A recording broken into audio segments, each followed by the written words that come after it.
This month, the Pittsburgh Opera is presenting its first ever performances of Haydn's spellbinding Aramida. It's a tale all about whether to chase love or follow your duty. The Prince of Darkness sends the enchantress Aramida to seduce and destroy the heroic knight Rinaldo. But as they fall in love with each other, both need to decide between obeying their orders or going with their hearts. Plus, there's a revenge plot to make things extra exciting. Fall into Aramida's clutches from January 25th through February 2nd. That's Pittsburgh Opera. Where can we take you? Learn more at pittsburghopera.org/citycast. CityCast Pittsburgh is supported by Fulton Commons. If you're looking for a gorgeous co-working space with lots of light and some truly wonderfully funky decor, check out Fulton Commons on the north side. The historic but very well renovated old school building is deep in the neighborhood by a park, tucked away but still super close to anywhere you want to be. They've got offices and common spaces. It's perfect for organizations or individuals, and they even have a shared food production kitchen on site. So there's lots of food-related events for their members. If this sounds like your dream co-working space, visit fultonpgh.org to request a tour.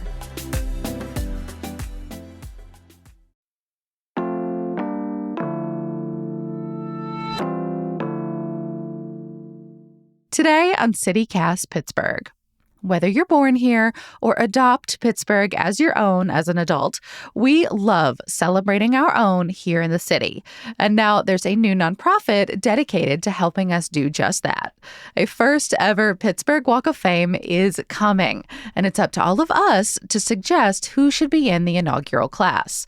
Today we're talking to the person who dreamt all of this up, including the rules, how to submit, and the very long journey that got her here. It's Wednesday, January 22nd. I'm Megan Harris, and here's what Pittsburgh's talking about.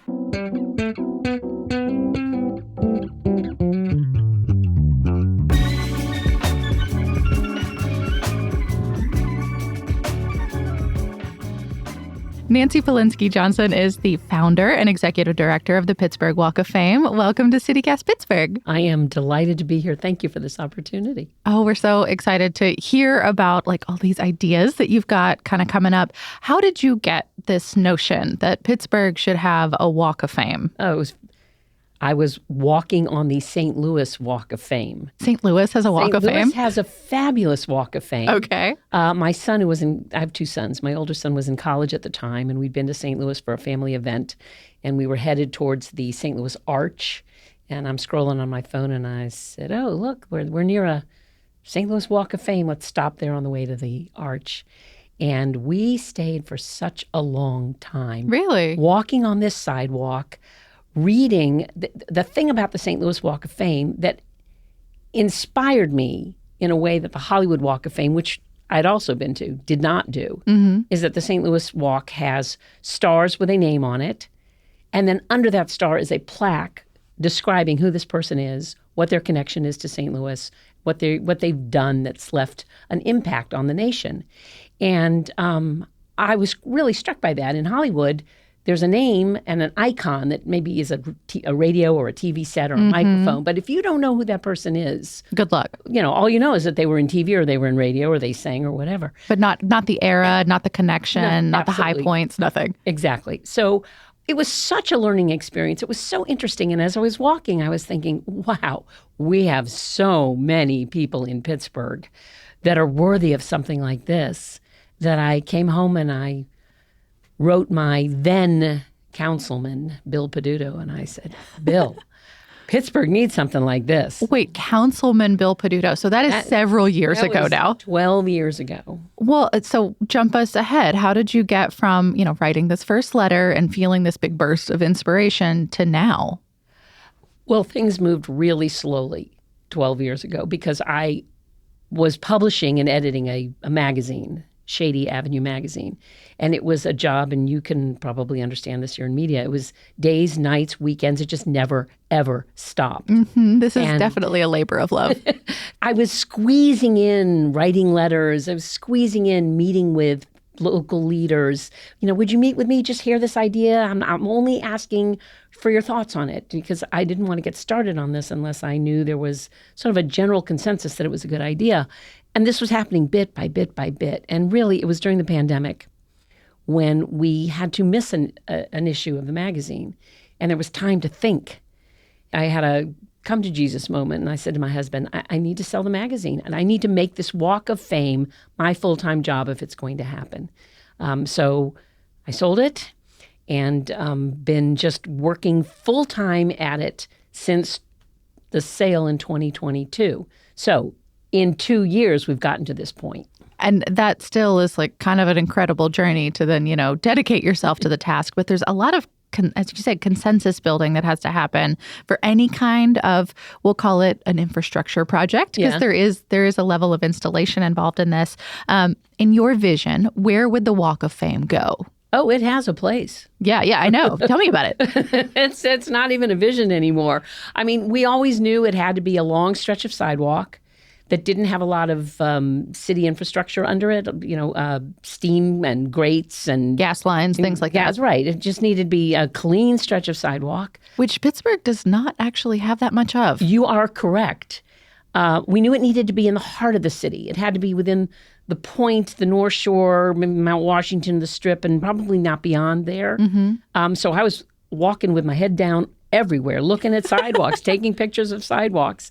I met with people in public works. I met with people in the city government, and they said, if you could find a piece of private property to put this on, it would be a whole lot easier for all of us. Okay. And so I'm thinking, okay, they prefer private property. And we formed a terrific site selection committee, 12 people, wonderful people from the Cultural Trust, the mayor's office, the city, the county executive's office, Chamber of Commerce. We had all these people. We planned a little bus tour. We looked at 32 sites. Wow, you really do it big on a Rubik's, Yeah, we did. And, we've selected like the number one public site and the number one private site. And we are actually going to be building it at the private site that we had chosen, which is the Strip District Terminal, which is a new sidewalk. Yeah. It doesn't have grates and steam and gas lines and things running under it. But it being the Strip, it has the benefit of having all of that foot traffic. It has a lot of built-in foot traffic. And we have a very willing partner in McCaffrey Interests. That's the development company that took over the terminal, really rehabilitated it, and has brought in a ton of businesses, some of them local, many of them national or state, like, the fine wine and good spirits. Their enthusiasm for this project is so heartening to me. I just feel like we have a real partner in this. From the time I reached out to them, they were responsive, and they see it as, we both see it as sort of mutually beneficial. They have a historic site. That building is old, and it's a landmark, and it's, was a center of commerce in the Strip District for so many years. And now it will have this sort of symbiotic relationship with what we hope will be a major tourist attraction that brings people in that has a historic nature to it as well.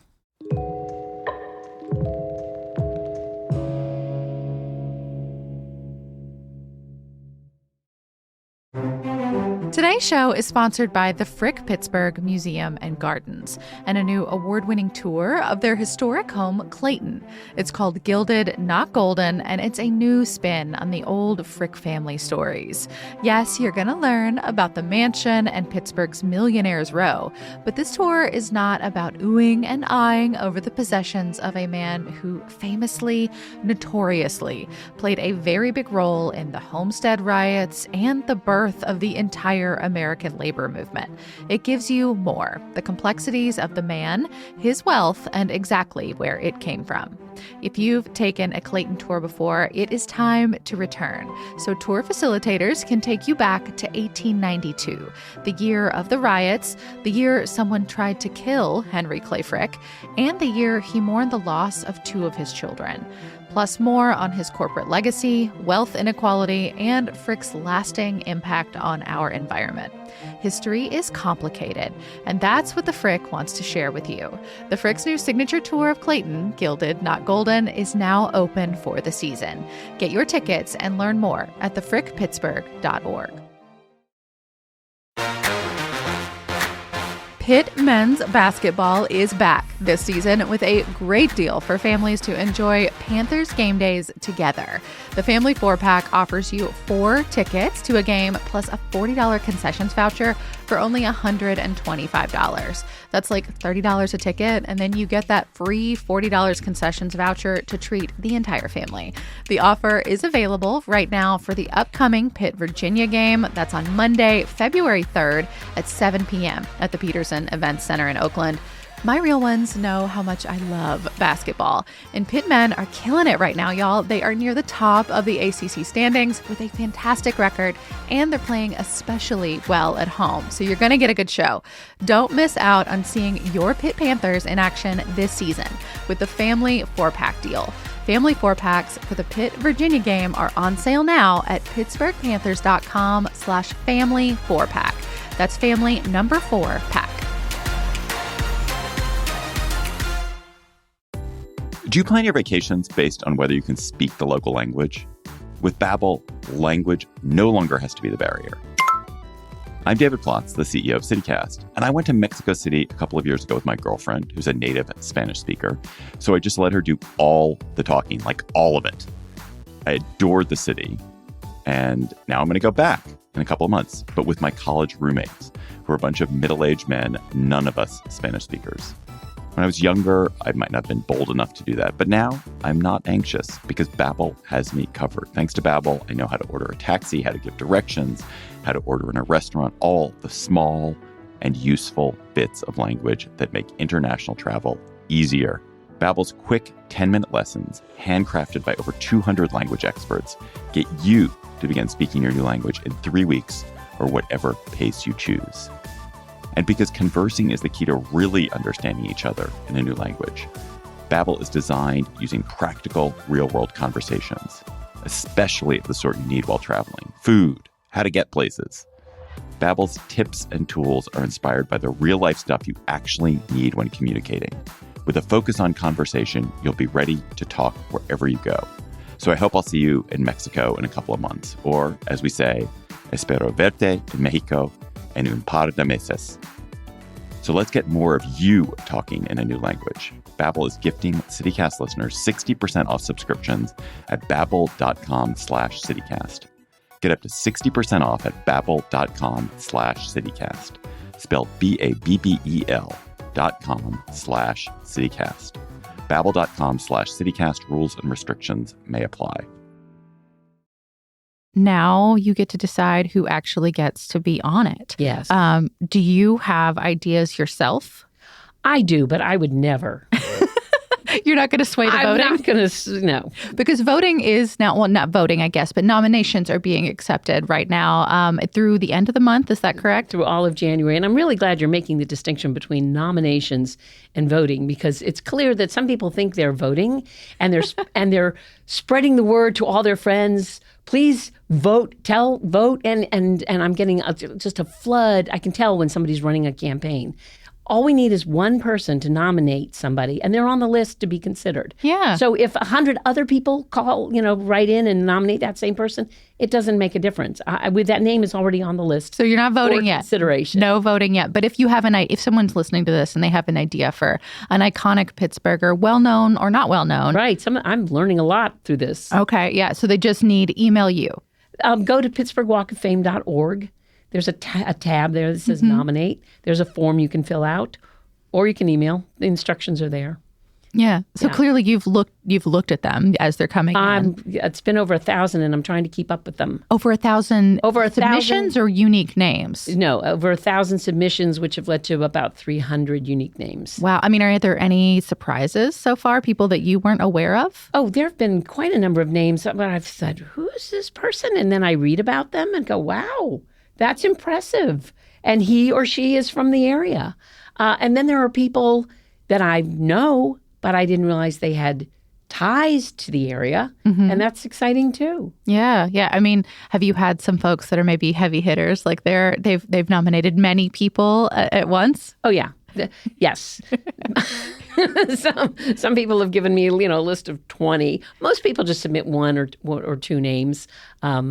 Everybody loves Fred Rogers. That name comes in over and over and over again. And it'll come in with other names that I don't know, or it'll come in with names that I've seen a few times. But Fred is so beloved in this town that's one nomination that keeps coming in. Yeah, I mean, as legacies go, Fred Rogers is a pretty decent one to have. I'm glad he's getting the bulk of your votes so far, your nominations so far. Yes, but I have to say the enthusiasm and the pride with which these nominations come in is so heartwarming. So now some people just list the name. That's all. And then they say thank you. Some say, it is with great honor and respect that I have to share this with you. And then comes a story about the time they met them or what they meant to them, or it's like a proclamation. That's a good way of putting it.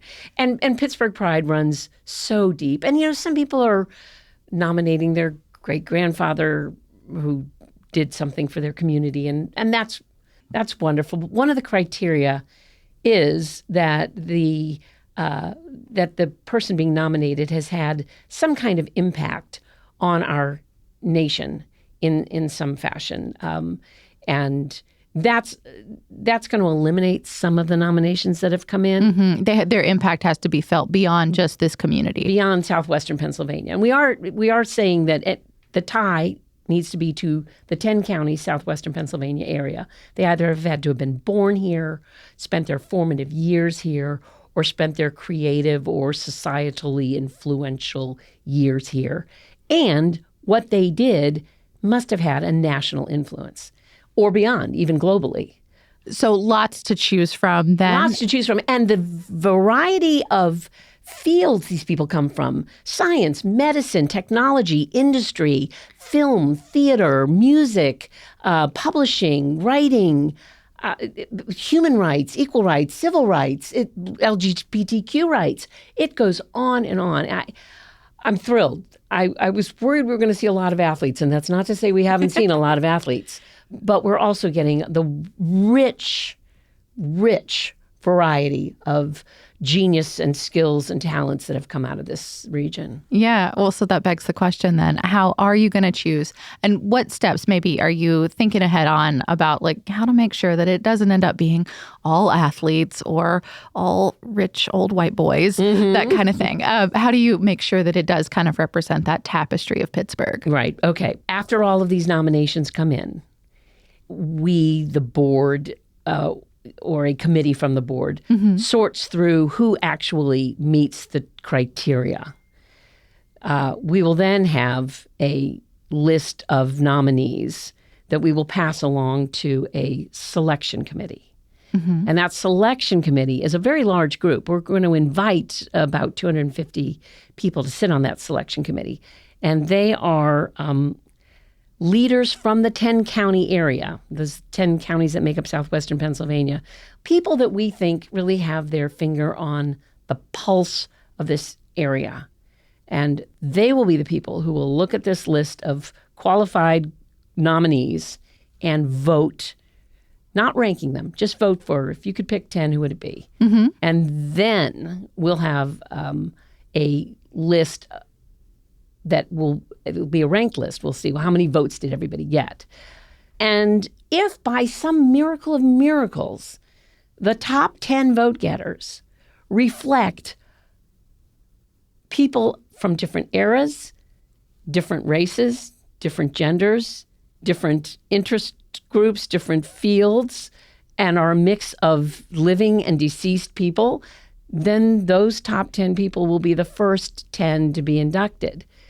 But if, to your point, if the first 10 are all deceased white industrialists, well, then we're going to have to go a little further down the list. Yeah. It's not a willy-nilly thing. It's the reality that we are a region made up of people who came from all over the globe with varied interests and varied talents.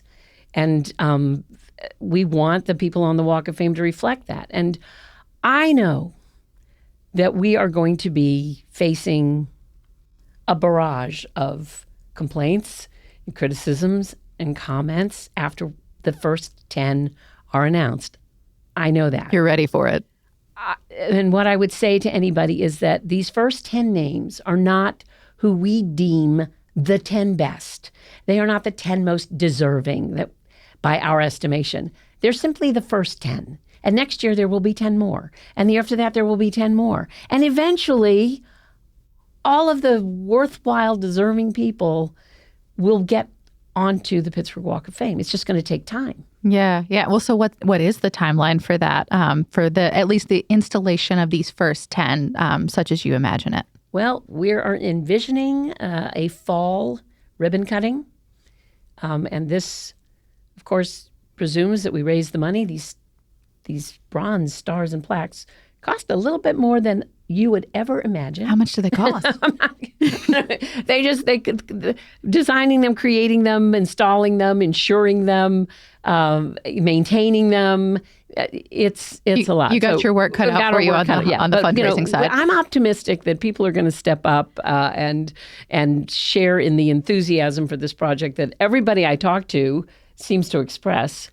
So assuming that we raise the funds, we're charging ahead and anticipating a fall ribbon cutting. Fall 2025. Oh, yeah, this year. Yeah. Well, so make your pitch. If someone's listening to this and they want to get involved, they want to, who knows, help you pay for it, or they just want to make a recommendation, how can they get in touch? Well, it's the easiest thing is just go to our website, Pittsburgh, spelled out, everything's spelled out, pittsburghwalkoffame.org. And there you can contact us, you can donate, you can make a nomination. It's not a vote, it's a nomination. Nancy, thank you so much. Good luck. It sounds like you've got quite a bit of work ahead of you. Oh, and it's, as you said, a labor of love. Happy to do it. That's all for today here on CityCast Pittsburgh. If you're looking for that link to nominate, don't forget to check out our Hey Pittsburgh newsletter. We've got all the details there. We'll be back tomorrow morning with more news from around the city. Talk to you soon.